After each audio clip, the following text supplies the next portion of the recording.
Hello, children. Welcome you all.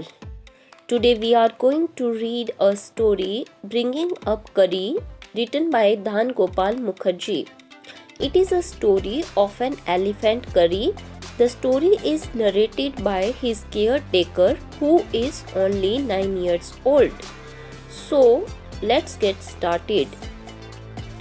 Curry the elephant was 5 months old when he was given to me to take care of. I was 9 years old and I could reach his back if I stood on tiptoe. He seemed to remain that high for nearly 2 years. We grew together, that is probably why I never found out just how tall he was. He lived in a pavilion under a thatched roof which rested on thick tree stumps so that it could not fall in when Curry bumped against the poles as he moved about. Curry जो एक elephant है जो 5 months का है, ये मुझे तब दिया गया था देखभाल के लिए जब ये 5 महीने का था और मैं जो केयर टेकर हूँ 9 इयर्स का था और मैं उसकी बैक तक अपने टिपटो पर खड़े होकर ही पहुंच सकता था. He seemed to remain the high for nearly 2 years. वो मुझे 2 सालों से लगभग एक ही जैसी ऊंचाई पर लग रहा था. We grew together क्योंकि हम दोनों इकट्ठे बड़े हो रहे थे. That is probably शायद इसलिए I never found out just how tall he was. मुझे कभी नहीं लगा कि वो कितना लंबा है. He lived in a pavilion under a thatched roof which rested on thick tree stumps. ये वो जो है पैविलियन में रहता था और ये पैविलियन क्या है, एक ओपन कॉटेज है जिसमें कोई वॉल्स नहीं लगी हैं और इसके ऊपर जो है थैच्ड रूफ है. थैच्ड जो है ग्रास और लीव्स की बनी हुई रूफ है और अगर करी जो है वॉक करता था तो अगर उसका बम्प करता है इन ट्री स्टम्प्स के ऊपर तो भी जो है ये थैच रूफ नहीं गिरेगी. अब ये जो ट्री स्टम्प्स है, जब हम ट्रीज को कट करते हैं तो उसकी जो लोअर पार्ट ऑफ ट्रंक है उसे ही हम ट्री स्टम्प्स कहते हैं. तो ट्री स्टम्प्स काफ़ी स्ट्रॉन्ग है जिसके ऊपर ये रूट जो है टिकी हुई है. One of the first thing Curry did was to save the life of a boy. Curry did not eat much, but he nevertheless needed 40 pounds of twigs a day to chew and play with. Every day I used to take him to the river in the morning for his bath. He would lie down on the sand bank while I rubbed him with the clean sand of the river for an hour. After that, he would lie in the water for a long time. On coming out, his skin would be shining like ebony and he would squeal with pleasure as I rubbed water down his back. Then I would take him by the ear because that is the easiest way to lead an elephant and leave him on the edge of the jungle while I went into the forest to get some luscious twigs for his dinner. One day, to have a very sharp hatchet to cut down these, one has to have a very sharp hatchet to cut down these twigs. It takes half an hour to sharpen the hatchet because a twig is mutilated and elephant will not touch it.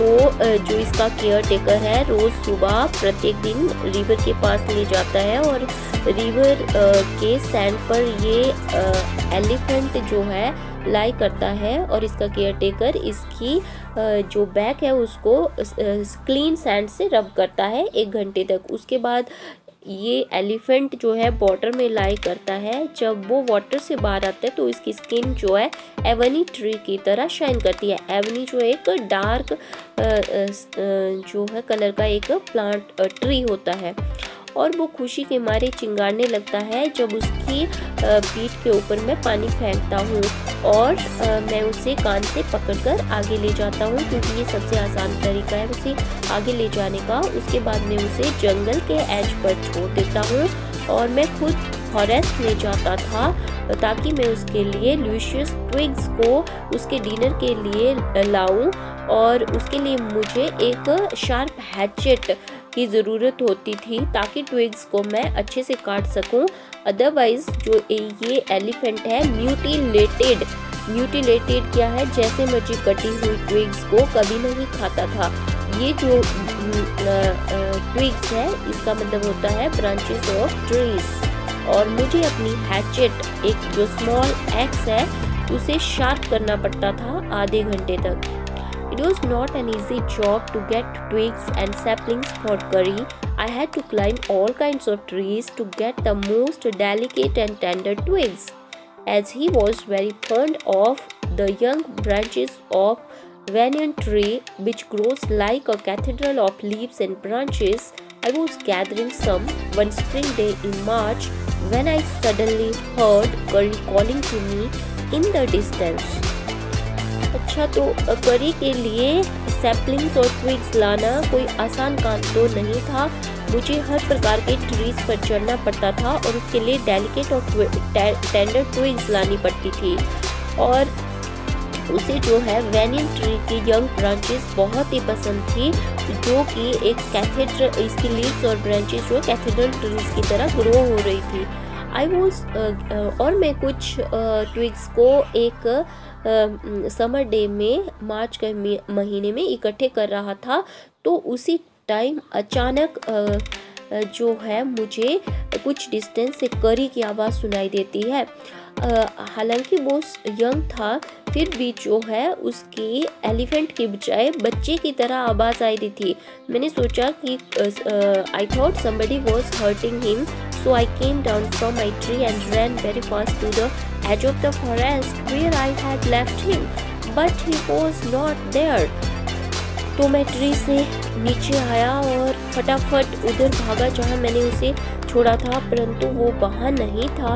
मैंने सब जगह देखा परंतु मुझे वो वहाँ नहीं मिला। I went near the edge of the water and I saw a black something struggling above its surface. फिर मैं वाटर के किनारे पर नज़दीक गया तो कोई काली सी चीज़ जो है सरफेस के ऊपर स्ट्रगल कर रही थी बचने की। और जब वो थोड़ी ऊपर उठी तो मैंने देखा ये तो मेरे एलिफेंट की ट्रंक है। I thought he was drowning. I was helpless because I could not jump into the water and save the 400 pounds of him since he was much higher than I. और मैं तो jump नहीं कर सकता था और मैं उसे, जो कि 400 पाउंड्स का था और मुझसे भी ऊंचा था, उसे नहीं बचा सकता था। But I saw his back rise above the water and the moment he caught my eye, he began to trumpet and struggle up to the shore. और जब मैंने देखा कि उसकी बैक जो है ऊपर उठ रही है और जिस क्षण उसने मुझे देखा तो वो ट्रम्पेट करने लगा, चिंगारने लगा और वो शोर की तरफ आने के लिए स्ट्रगल करने लगा।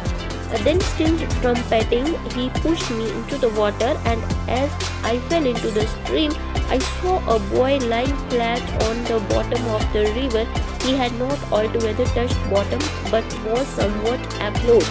I came to the surface of the water to take my breath and there Curry was standing, his feet planted in the sandbank and his trunk stretched out like a hand beating for mine. I dived down again and pulled the body of the drowning boy to the surface, but not being a good swimmer, I could not swim ashore and the slow current was already dragging me down.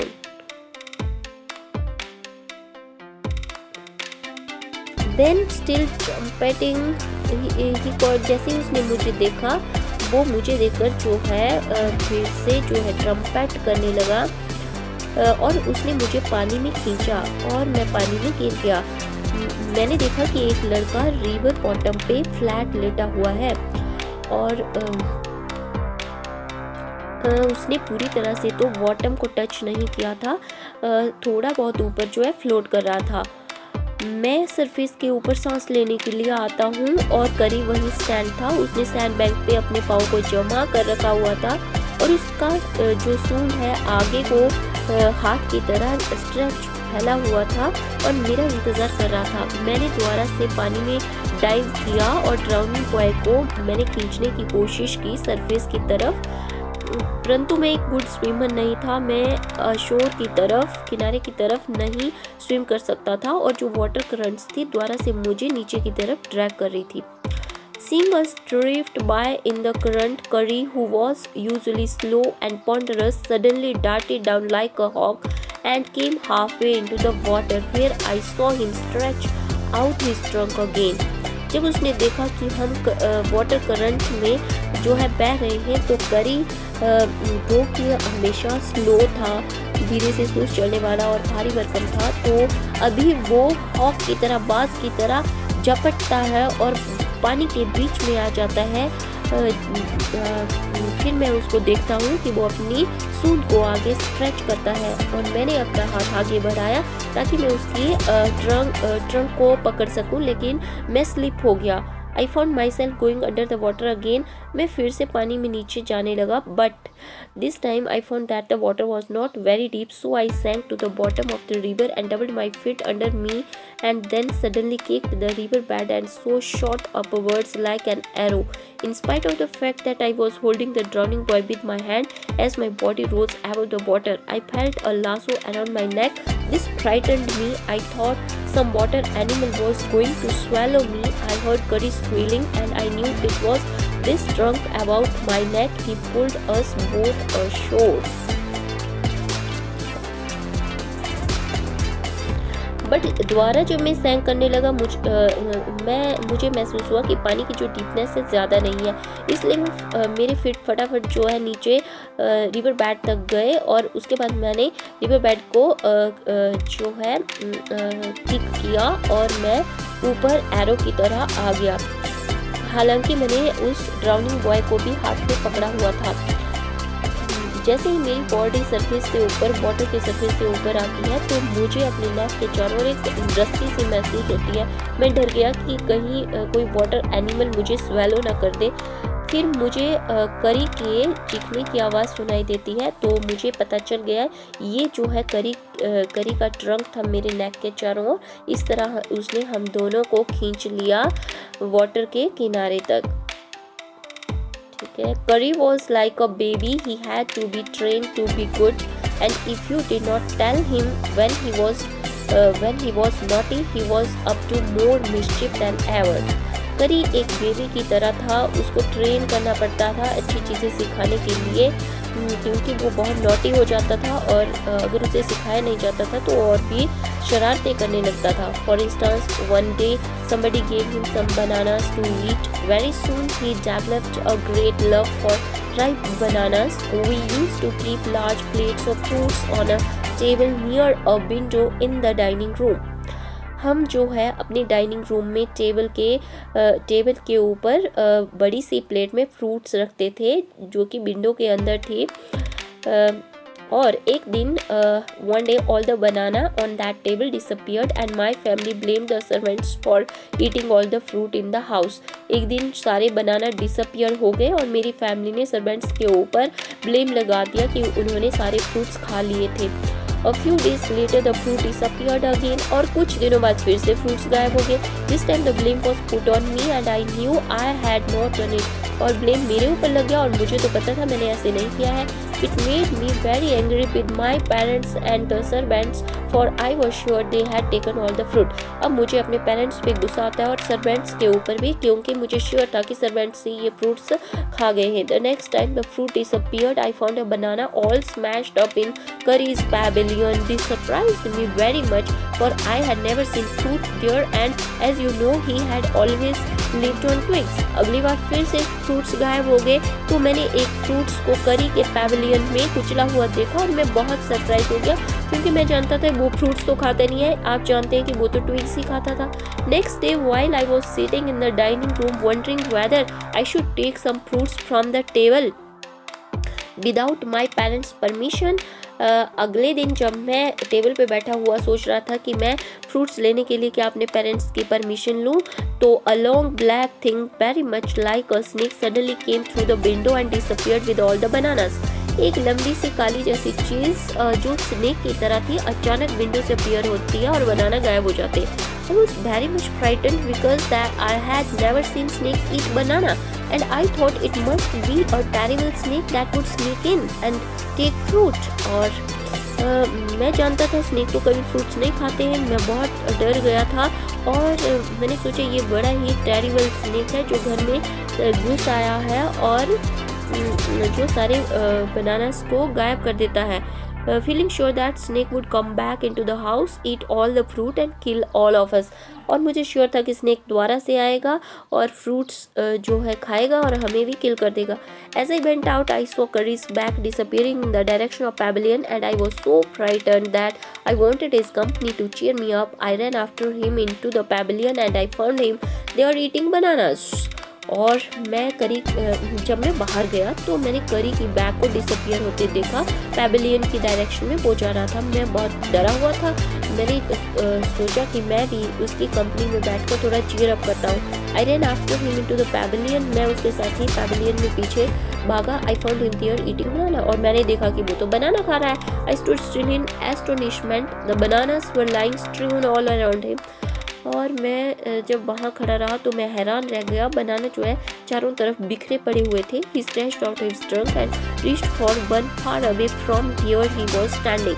और उसने अपनी trunk को ही आगे कर दिया जहाँ वो खड़ा था वहीं से और दूर पड़े हुए एक बनाना को खा लिया। That instant the trunk looked like a black snake and I realized that Curry was the thief. उसी क्षण मुझे लगा कि उसकी जो ट्रंक है ब्लैक स्नेक की तरह दिखती थी और मुझे रियलाइज हुआ कि ये करी ही था जो एक चोर था।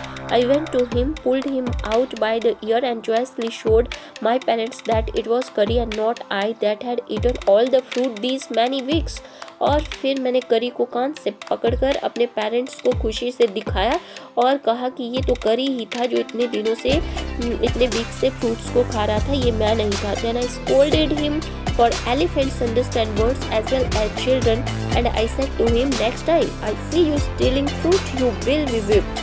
We knew that we were all angry with him, even the servants. His pride was so injured that he never stole another thing from the dining room and from then on, if anybody gave him any fruit, he always squealed as if to thank them.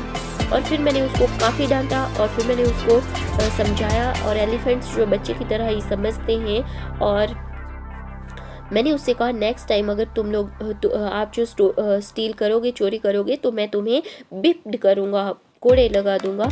और उसको वो जानता था कि सभी उससे angry थे, even servants भी उससे गुस्सा थे, तो उसकी बेइज्जती हो गई और नेक्स्ट टाइम उसने कभी भी डाइनिंग रूम से चोरी नहीं की।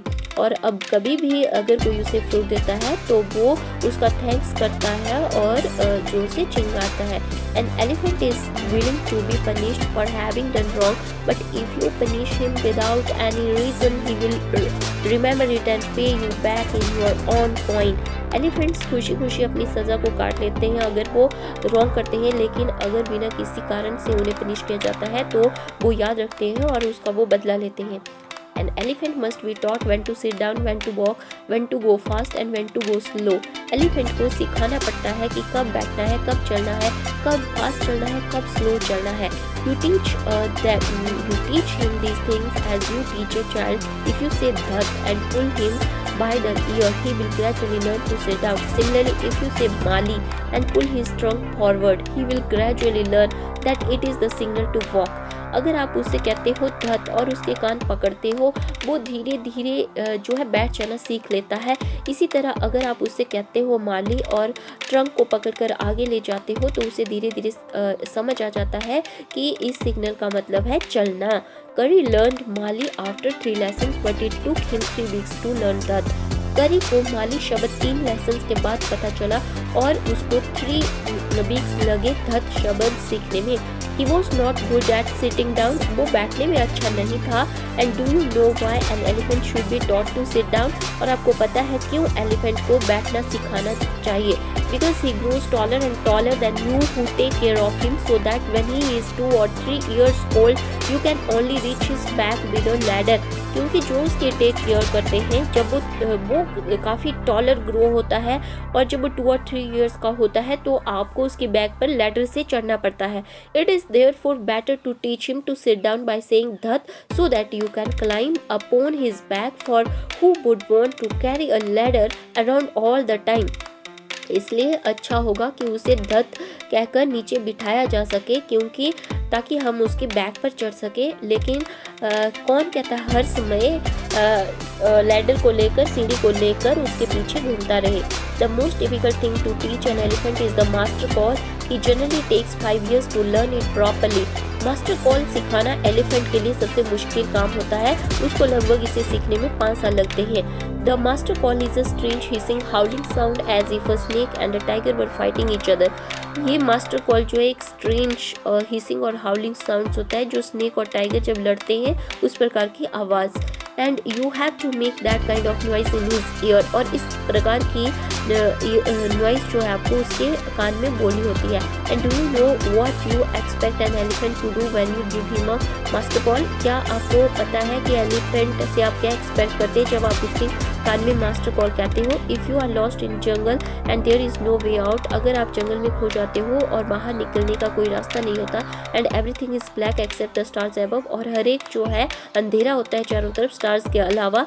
You dare not stay very long anywhere. वहाँ आप काफ़ी देर तक नहीं रह सकते हैं। The only thing to do then is to give the master call and at once the elephant pulls down the tree in front of him and with his trunk. और उसी समय मास्टर कॉल दे दो elephant को, तो elephant उसके सामने जितने भी ट्रीज हैं उनको उखाड़ फेंकेगा अपनी ट्रंक से। इससे सारे एनिमल्स जो है भाग जाते हैं। As the tree comes crashing down monkeys wake from their sleep and run from branch to branch। जैसे ही एलिफेंट जो ट्रीज को नीचे गिराता है, मंकीज सोए हुए से उठ जाते हैं और एक ब्रांच से दूसरी ब्रांच पर भागने लग जाते हैं। You can see them in a moonlight. आप उन्हें मूनलाइट में देख सकते हो, चांद की रोशनी में देख सकते हो। And you can almost see the stags running in all direction below. और आप स्टैग्स को भी हर एक डायरेक्शन में दौड़ते हुए देख सकते हो। You can hear the growl of the tiger in the distance. आप टाइगर को भी थोड़ी दूरी से ही ग्राउल करते हुए सुन सकते हैं। Even he is frightened. Even tiger भी उससे एलिफेंट से डर जाता है। Then the elephant pulls down the next tree and the next and the next. और उसके बाद एलिफेंट एक के बाद एक जो है बहुत सारी ट्रीज को गिरा देता है। Soon you will find that he has made a road right through the jungle straight to your house। और शीघ्र ही आप पाएंगे कि उसने आपके लिए जंगल से और घर तक का सीधा रास्ता बना दिया है। उसने सारे पेड़ तोड़ दिए और आप इजीली अपने घर पहुंच सकते हैं। और जो है आप वहाँ पे जो है रुकेंगे भी नहीं। सारे एनिमल्स भी भाग चुके होते हैं। This is all about the story. Thank you for watching this video. Please like, share and subscribe.